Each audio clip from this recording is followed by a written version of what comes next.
అదే RTV app వార్తల్ని క్షణాల్లో చదివే అవకాశం ఉంటుంది. ఒక న్యూస్ పేపర్, ఒక టెలివిజన్ ఛానల్ మీ చేతుల్లో ఎప్పుడూ ఉంటాయి. నెల్లూరు జిల్లా కావలి టౌన్ పరిధిలో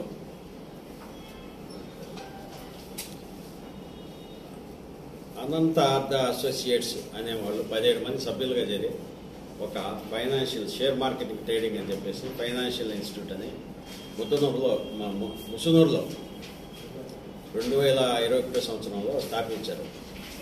సేమ్ ప్రభుదాస్ లీలాధర్ ఏజెన్సీస్ అని కూడా స్టాక్ బ్రోకింగ్ అని చెప్పేసి ఈ రెండు పేర్లతో కూడా 2021లో ముసునూరులో స్థాపించడం జరిగింది. దీనికి ముఖ్య సూత్రధారి షేక్ మహబూబ్ సుబానీ, తండ్రి జాన్ మహమ్మద్, వయసు 53 సంవత్సరాలు, ముస్లిం, బాలాయ నగర్, ముసునూరు గ్రామం. ఇతనితో పాటు ప్రభుదాస్ లీలాధర్ ఏజెన్సీస్కి ఎల్లసిరి బ్రహ్మానందం, తండ్రి బలరామయ్య, వయసు 34 సంవత్సరాలు, ముసునూరు, కావలి మండలం.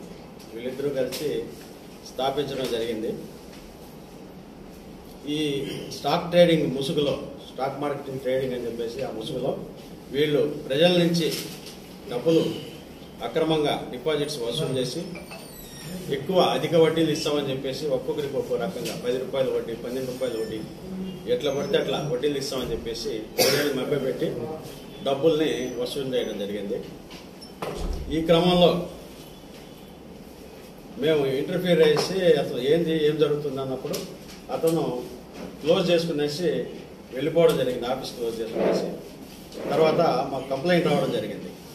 Complaint Manda Prabhakar, son of Balakotaiah, 34 సంవత్సరాలు, ముస్లిం నుంచి కంప్లైంట్ వచ్చిన తర్వాత ఇది క్రైమ్ నెంబర్ 20/25 అంటే section 120B, 420, 406 IPC, Red with 34 IPC and section 5 of AP Protection of Depositors Financial Establishments Act 1989 of Kavali rural కేసుగా రిజిస్టర్ చేయడం జరిగింది.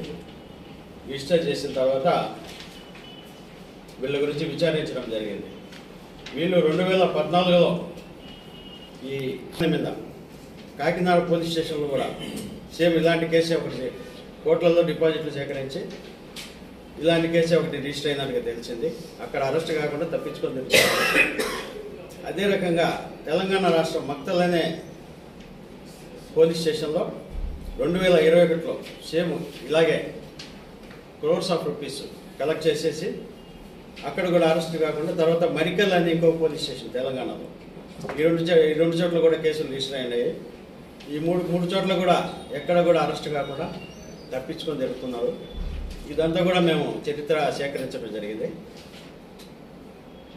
ఈ కేసులో విచారణ జరిపి వీళ్ళు 17 మంది అనంతార్థ అసోసియేట్స్, వాళ్ళకి సంబంధించిన లావాదేవీలు, వాళ్ళ బ్యాంక్ స్టేట్మెంట్స్, తర్వాత ఇతని పేరుతో ఉండే అమౌంట్స్ ఇవన్నీ కూడా 5,35,92,120 రూపాయలు బ్యాంకులో ఉండే అమౌంట్స్ సీజ్ చేయడం జరిగింది. తర్వాత ప్రాపర్టీస్ కొనున్నాడు ఇతను. ఈ డబ్బులతోనే ప్రాపర్టీస్ కొన్నట్టుగా మాకు తెలిసింది. 5,74,50,000 రూపాయలు ఇతని పేరు, వీళ్ళ ఫ్యామిలీ పేరుతో, పిల్లల పేరుతోనూ, వీళ్ళందరి పేరుతో కూడా ప్రాపర్టీస్ కొని ఉన్నాడు.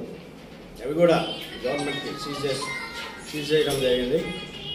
తర్వాత క్యాష్ బ్రహ్మానందం అనే వాళ్ళ ఇంట్లో క్యాష్ రూపంలో 28,48,600 రూపాయలు క్యాష్ కూడా సీజ్ చేయడం జరిగింది. తర్వాత శాంసంగ్ మొబైల్స్ 2, ఒక డెల్ ల్యాప్టాప్, ఇవన్నీ కూడా సీజ్ చేశాము. టోటల్గా ఇంతవరకు 150 కంప్లైంట్స్ వచ్చారు మా దగ్గరికి. వాళ్ళంతా కూడా స్టేట్మెంట్స్ రికార్డ్ చేస్తున్నాము. ప్రస్తుతానికి ఇప్పటికి వరకు 25 కోట్ల రూపాయలు ఇతను వసూలు చేసినట్టుగా తెలుస్తుంది. ఇంకా కూడా వస్తున్నారు. వాళ్ళందరి స్టేట్మెంట్స్ కూడా రికార్డ్ చేస్తాము. ఈ కేసులో ఎవరెవరైతే ఇన్వాల్వ్ అయినారో ప్రతి ఒక్కరిని కూడా అరెస్ట్ చేయడం జరుగుతుంది. ఆల్రెడీ కొంతమంది సస్పెన్షన్లు కూడా చేయడం జరిగింది. ఈ వివరాలు మీకు తెలియజేస్తున్నాం. మరిన్ని వీడియోస్ కోసం ఛానల్ ని సబ్స్క్రైబ్ చేయండి. లేటెస్ట్ అప్డేట్స్ కోసం వాట్సాప్ ఛానల్ ని ఫాలో చేయండి. అండ్ లింక్ డిస్క్రిప్షన్ లో ఉంది.